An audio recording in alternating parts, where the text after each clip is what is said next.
All right, welcome to our last video of Unit 7, buffers. A buffer is a solution in which the pH remains fairly constant when small amounts of acid or base are added. It's kind of like a bumper on your car.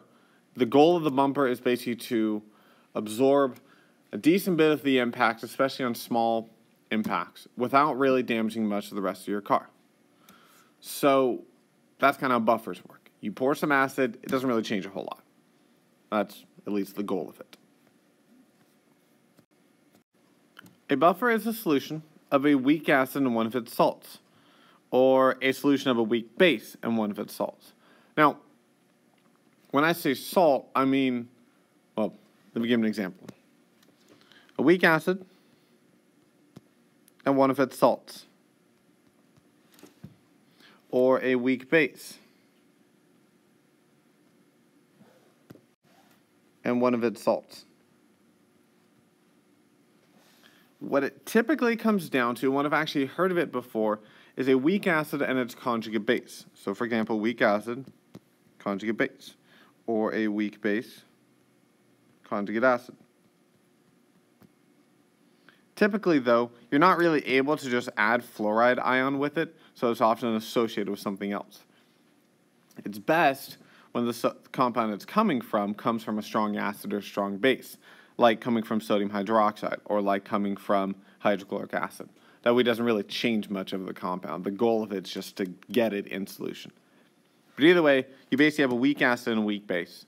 They're related to each other, meaning they won't really compete with each other, if you will, but you've got some weak acid and its conjugate, or some weak base and its conjugate.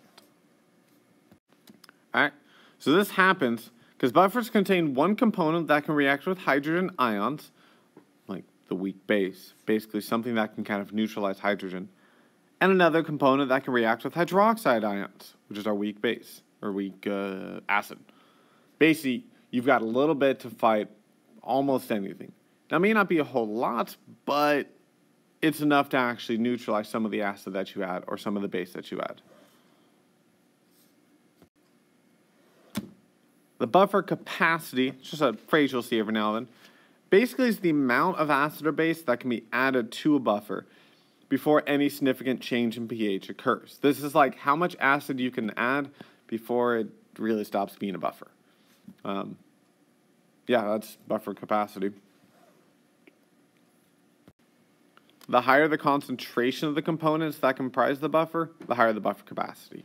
Meaning, if I put 0.1 molar hydrofluoric acid and 0.1 molar sodium fluoride, that'll make me a buffer. It's actually a decently good one, but it's a lot stronger, higher capacity, can neutralize more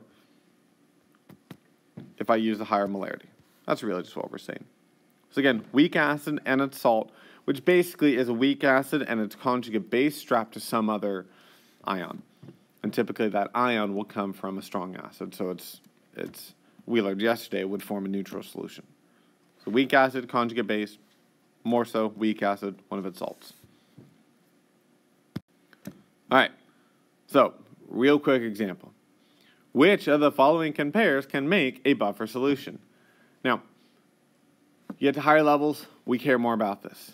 But fortunately, to your level, that's all I'm really going to care about. What can make buffers?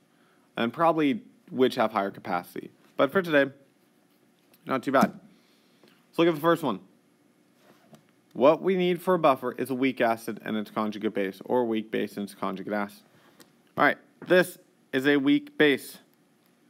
This is a weak something. I think that can actually be both. So anyways, conjugate of this one, NH4+.